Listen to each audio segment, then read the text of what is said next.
We actually can't at this point take the UN for granted. It's not the case that the pressing nature of our global collective problems guarantees the UN's survival.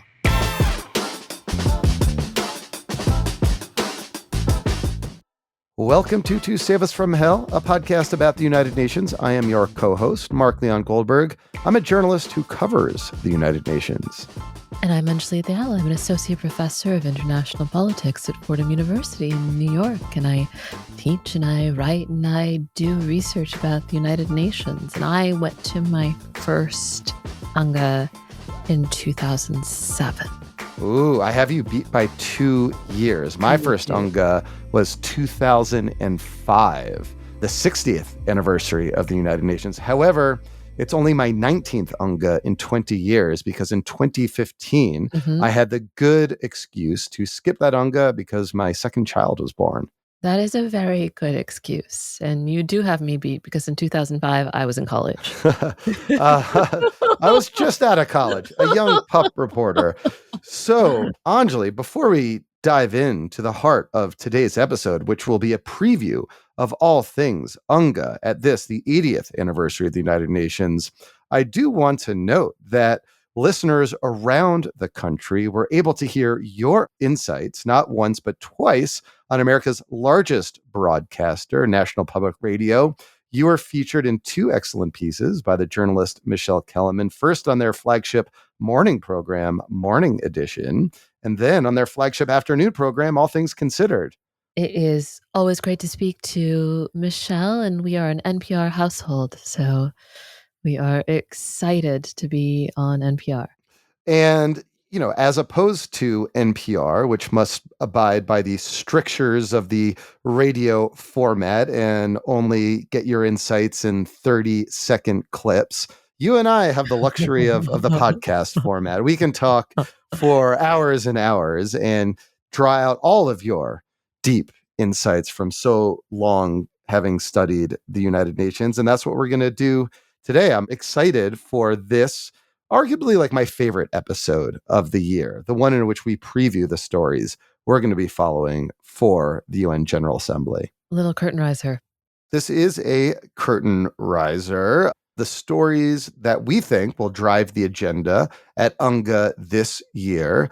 This includes UN80, the Secretary General's plan to cut costs around the UN and impose and introduce some structural reforms to the United Nations that will surely be a hallmark of his speech and also his own, I think, bilateral diplomacy that he does throughout UNGA this year.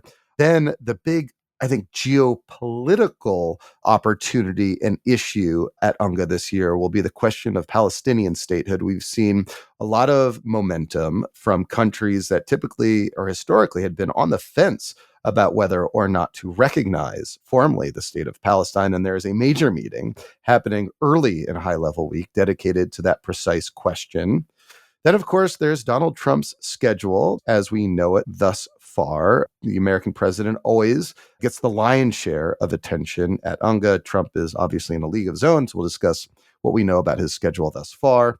And then the various high-level meetings that, to me, are the real substantive outcomes of UNGA each year. And these are meetings around specific issues that groups of countries want to make progress on. And we'll discuss some of the key high-level meetings this UNGA. But before we get there, one programming note.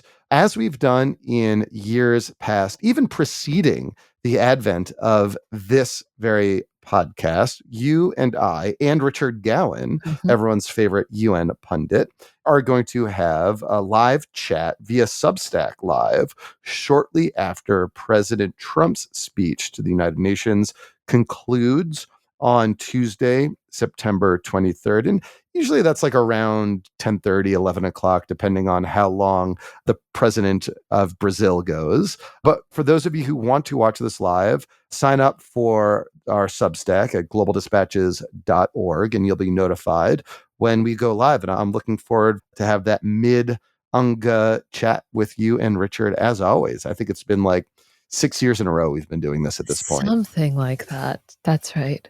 Really, the origins of this Mhm. podcast lie in our annual Tuesday UNGA chat. So I'm excited for it. That's right. So let's dive into things. We're going to have, as always, a free segment followed by a segment that's several segments, I should say, that are exclusive to our paying subscribers. And all through the month of September, in honor of UNGA and the UN's 80th birthday, we're running a big promotion. You can go to globaldispatches.org/40% off to get 40% off. And that's the word percent, not the symbol percent. You can go in the show notes as well and click on that link. But we'll have several segments after the paywall for you UN nerds to enjoy and learn from. We need a better term for UN nerds because people use it all the time, but I feel like there should be like a dedicated like groupie name. UN aficionados. UN aficionados. Maybe. Save users. So this UNGA marks the 80th anniversary of the United Nations. So big picture, Anjali, how's the UN doing at 80? Well, Not great, Bob. not great, Bob. A real Pete Campbell moment. Well, I did an interview with Voice of America on the UN's 75th anniversary. Mm-hmm. And, of course, we were all like deep in the throes of the peak of the COVID-19 pandemic. It was before vaccines were available anywhere. It was a virtual UNGA. And one of the big questions was whether or not UNGA could survive a virtual event where so much of the work of diplomacy is face to face. It was an interesting moment because the tangible connections you get at UNGA were gone, but the need for global collective action had almost never been greater in the last, 75 years. And so there's this funny push and pull at 75 of we can't convene like we could. Maybe that will kill the enterprise. But actually, the work of multilateralism remains as important as ever. Hmm. This is almost like a through the mirror image version of that birthday because multilateralism is simultaneously deeply under assault. And we've just come off of, a 2024 UNGA where everybody reaffirmed how important multilateralism and the UN were to them. And so we have this like political context that we've all emerged into in the last year and change where we actually can't at this point take the UN for granted. It's not the case that the pressing nature of our global collective problems guarantees the UN's survival, because the political context in which we find ourselves is one in which, the traditional underwriter of the United Nations, the United States, is actively trying to cut away the basis of its support, like a root and branch effort to weed out its ideology. And by ideology, we mean its adherence to the charter principles and a full scale effort to try and defund it. And so, not great, Bob, is a pretty good summary, I think. This is a challenging year. It's a challenging year to turn 80.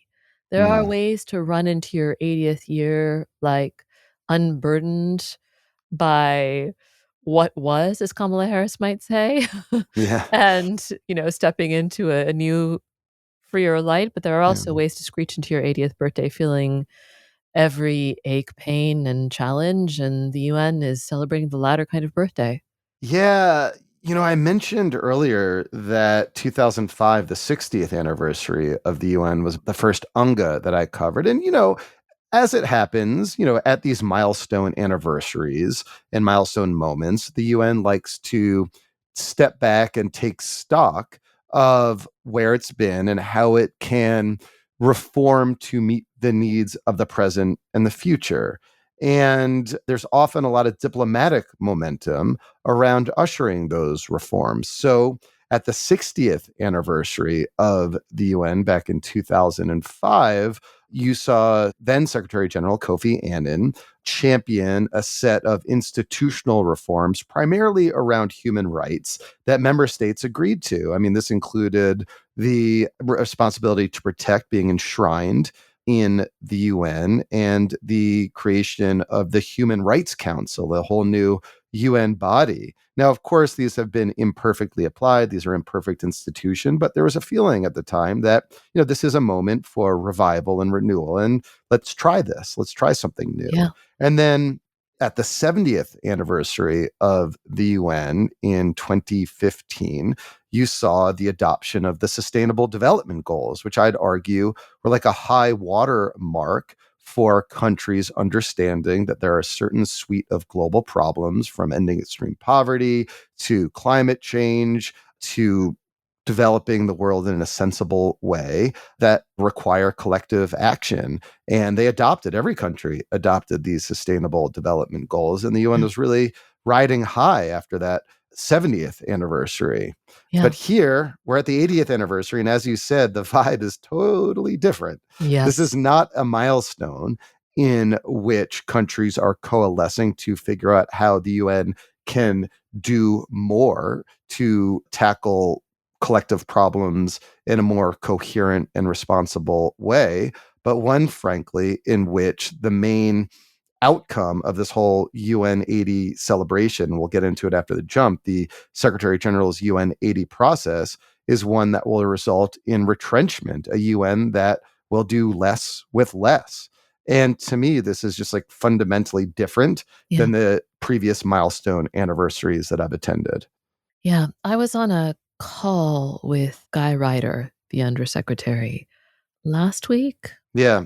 And one of the things he said on that call was that he doesn't like the framing of doing less with less because it sounds to him Mhm. like managed decline. Yeah. Well, I should say that Jean-Pierre Lacroix, the head of UN peacekeeping, told me on an episode of Global Dispatches that, yes, we have to do less with less. So there's not coherent talking points across the undersecretary generals. Yeah, that's right. No, I bring that up to say that I said that we couldn't take the UN's continued existence for granted. And the reason I frame it that way is to say, I think the need for the UN, the case becomes more pressing every time one of these underlying structures breaks a little, right? The fact that the UN will have to do less with less is in and of itself an acknowledgement of the fact that what it was doing was sort of necessary. The kinds of scale backs that are happening, those aren't just like trying to eliminate duplicative work, right? Some of them are that. Some of them are like basic redundancies. Some of them are like, mandates should be smaller. Some of them are just, we can't do frontline response in X, Y, or Z place. And so it's less a sort of paradigm of managed decline and more of a paradigm of we just can't have a global institution that does this thing if we don't provide it with the necessary funding and support.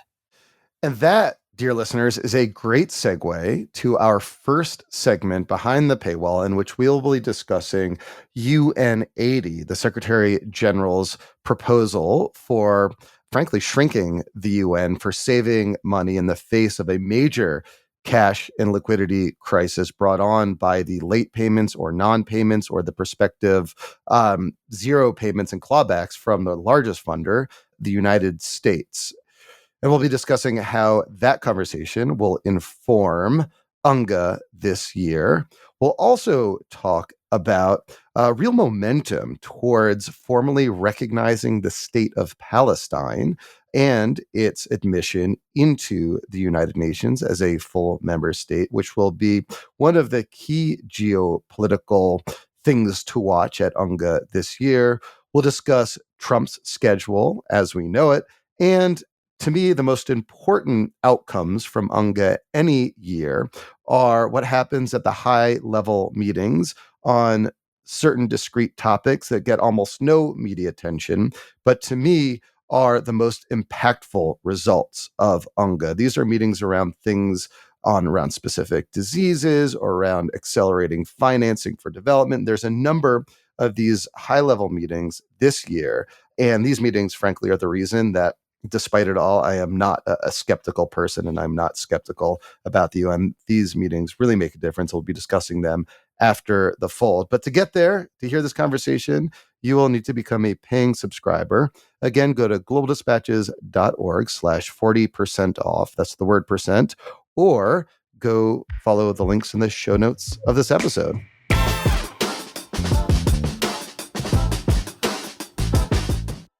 Thank you for listening to Save Us from Hell. The show is co-hosted by me, Mark Leon Goldberg, and Anjali Dayal. It is edited and mixed by Levi Sharp. Our cover art is by Sarah D. Michelle. If you've not already done so, please subscribe to our show via Substack at globaldispatches.org. We are sustaining this show by selling subscriptions to it via Substack. You can get a discounted subscription by going to globaldispatches.org/save us. You can follow the link in the show notes as well. And finally, if you'd like to discuss this episode with us, please visit globaldispatches.org and click on chat, where we'll be around to discuss what we discussed in this episode. Thanks, and be sure to tell friends and colleagues about To Save Us from Hell, a new podcast about the United Nations.